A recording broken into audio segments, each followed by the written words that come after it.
with our first news. Islam Makhachev recently spoke out about the ongoing talks surrounding Paddy Pimblett and Ilya, and he didn't hold back at all. Islam made it very clear that he doesn't believe Paddy would be a real challenge for the featherweight champion. In his words, "I feel like Arman has to be next. This guy deserves it. He made a mistake before when he was supposed to fight with me, but he's still number one in the division.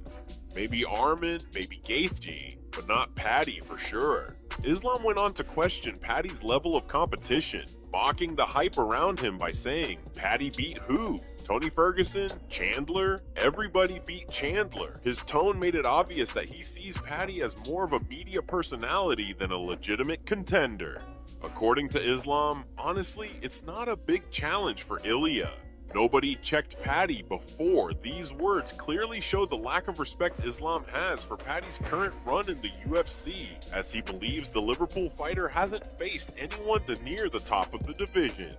Islam's comments come at a time when fans have been debating whether Paddy deserves a big fight after his recent wins. But for Islam, the idea of Paddy fighting Ilya seems laughable. He believes there are real contenders who should be next in line, especially Arman, who has been on a dominant run and is widely considered the most dangerous challenge for any lightweight right now. Islam's stance reinforces what many hardcore fans already think, that Paddy is popular, but still untested against elite-level fighters. He didn't stop there either. Islam emphasized that the UFC should prioritize skill and merit over hype, making it clear that he values fighters who earn their shots through tough matchups, not through social media fame. It's another classic case of a world champion calling out the difference between true competition and entertainment. With Ilya continuing to rise as one of the most dangerous champions in the sport, Islam's words might just carry more truth than fans want to admit. And when it comes from Islam himself, you know he means every word. Move on to another news. Ilya has just teased a major announcement, and fans all over the world are buzzing with excitement. The undefeated featherweight champion took to X to share a cryptic message that instantly caught everyone's attention. He wrote, "Something different is coming tomorrow. Something that also shows who I am outside the octagon. At 10 a.m., I'll be sharing something that means a lot to me and my team. Stay tuned." With just a few words, Ilya managed to set the MMA community on fire, leaving everyone guessing what this big reveal could be. Ilya is known for his confidence, his dominance, and his personality both inside and outside the cage. Every move he makes captures headlines, and this announcement seems no different. Many fans are speculating that it could be a major business venture, a personal project, or even something completely unexpected that reveals another side of him beyond fighting. Over the past year, Ilya has grown into one of the sport's biggest stars, and he's made it clear that his ambitions stretch far beyond the UFC. Those close to him say this could be related to something he's been working on quietly for months. Ilya has often spoken about representing his roots, his culture, and his values, and this upcoming reveal might be something deeply personal, something that reflects the man he is when the gloves are off. Fans already know how proud he is of where he comes from, and if his post is any indication, this announcement is going to mean more than just another sponsorship or fight-related update. Social media is already filled with theories.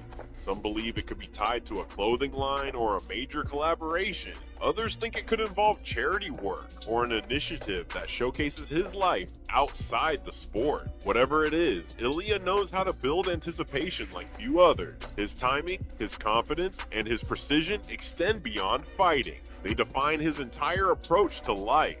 Tomorrow at 10 a.m., the world will finally see what Ilya has been hinting at. One thing is certain, when Ilya speaks, people listen. This isn't just another post, it's a moment fans won't want to miss. Move on to another news. Paddy Pimblett didn't hold back when sharing his thoughts on UFC 321, calling it one of the worst pay-per-views in UFC history. The outspoken lightweight posted a reaction video on his YouTube channel, expressing pure disbelief over how the main event ended. Paddy was watching the fight live and couldn't believe what he saw when Aspinall Gane accidentally poked Tom Aspinall in both eyes. In his words, "Well, that was an eye poke, was it? That was both eyes as well. That wasn't just his finger in one eye, lad." fingers went in both eyes. It's not even like he's just poking him once, lad. He just pushed both his fingers into his eyes. Paddy continued, clearly frustrated by the anticlimactic ending. I can't see. As he just said, lad, if this does end like this will be one of the worst pay-per-views in UFC history. One of the biggest disappointments ever when it comes to a card. His reaction captured what many fans were feeling at that exact moment. A mix of shock, frustration, and disappointment. The main event had been hyped for months, and after 15 long months away, Tom finally returned, only for the fight to end in such a devastating and bizarre fashion.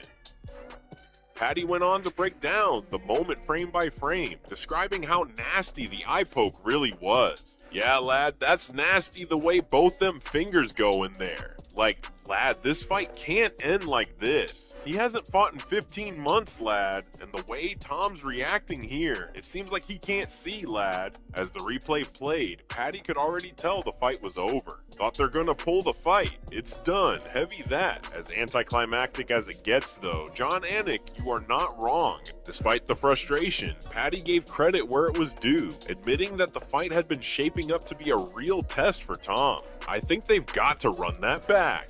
Can't not do that fight again. It was shaping up to be a good one. The best test Tom's had so far. He also added that while the eye poke was accidental, it still ruined the fight, saying, feel bad for Cyril. Even though it was his fault, it was unintentional, but still, it's his fault the fight's not continuing. Paddy closed his reaction by calling for change, saying the UFC needs to fix the gloves so fighters can't extend their fingers like that. They need to do something with the gloves, lad. That's so you can't do that with your fingers. His reaction summed up what everyone watching felt: disappointment, frustration, and the hope that a rematch happens soon.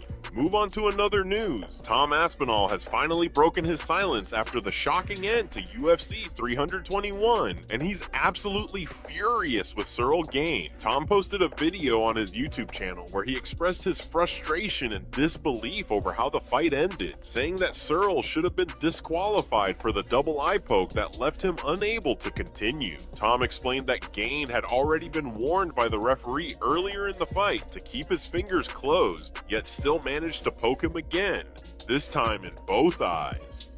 In the video, Tom didn't hold back. He said, how's he not disqualified off that? It's outrageous. He already got warned once, maybe twice, for poking. The ref told him to keep his fingers closed. You could hear the frustration in his voice as he continued. The ref even said he nearly put me in the eye before. Then people start booing me like it's my fault. Why are you booing? I've been double poked in the eye, mate. I've trained for 14 months. I didn't come here to get someone's finger knuckle deep in my eye. Tom went on to say that something needs to change in the sport before someone gets seriously injured. What's it gonna take to change something so people don't get really injured by being poked in the eye? It's not a hard job. Surely something needs doing about it. His message was emotional and raw, coming from a fighter who just lost months of preparation in the blink of an eye.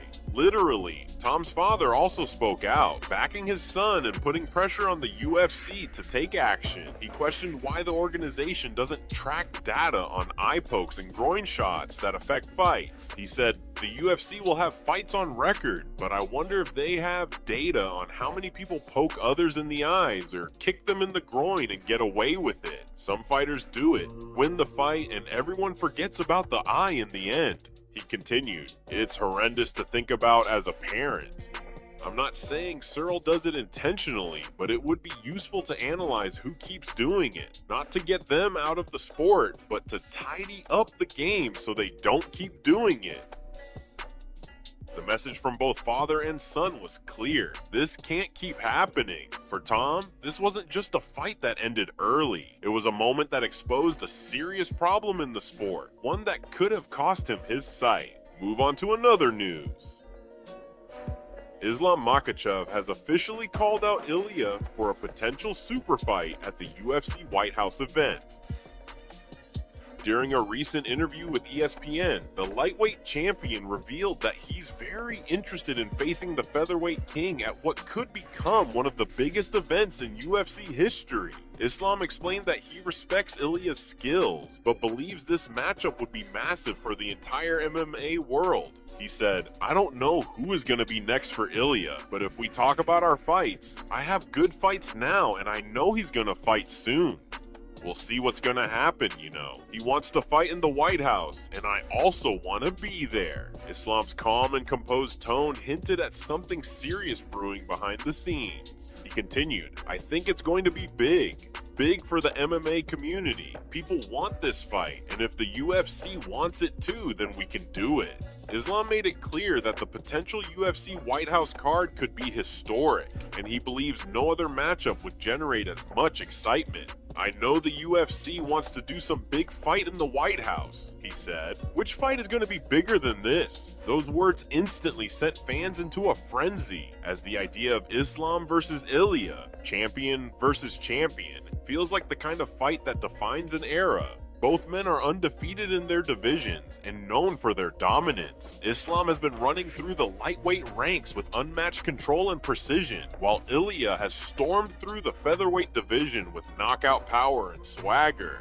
The contrast in their fighting styles, combined with their mutual confidence, makes this potential showdown absolutely electric. Islam also mentioned that he respects Ilya's achievements, but is ready to test himself against the best. He sees Ilya as a worthy opponent who brings danger and excitement to the octagon, but he's confident in his ability to shut him down. "If UFC wants this fight, I'm ready. I think people want this fight too," he said with a confident smile. A champion versus champion fight at the White House would be something the sport has never seen before, a true once-in-a-lifetime spectacle, and with Islam already calling for it, the MMA world is watching closely to see if the UFC makes it happen. This could be the next mega fight that changes everything. Move on to another news. Umar Nurmagomedov has opened up about a huge error in his game following his impressive win over Mario Bautista at UFC 321. Despite controlling most of the fight, Umar was briefly dropped by a perfectly timed knee, a moment that surprised everyone, including himself. During the post-fight press conference, Umar revealed that this wasn't just a random mistake, but something that's been haunting him for a while, something Khabib has been warning him about for years. Umar admitted that he often makes the same defensive error in training. He said, "As for the knee I took, I've got this glitch in my stand-up defense, a habitual movement I need to get rid of. I tend to drop down instead of stepping back, and this time I didn't fix it in time." He explained that Khabib constantly reminds him to stop lowering his level without setting it up properly, warning that one day it could cost him. And at UFC 321, that warning nearly came true. But even after being clipped, Umar showed the composure and calmness that defines the Nurmagomedov legacy. He quickly regained control, neutralized Bautista's offense, and dominated the rest of the fight with his superior grappling and pressure.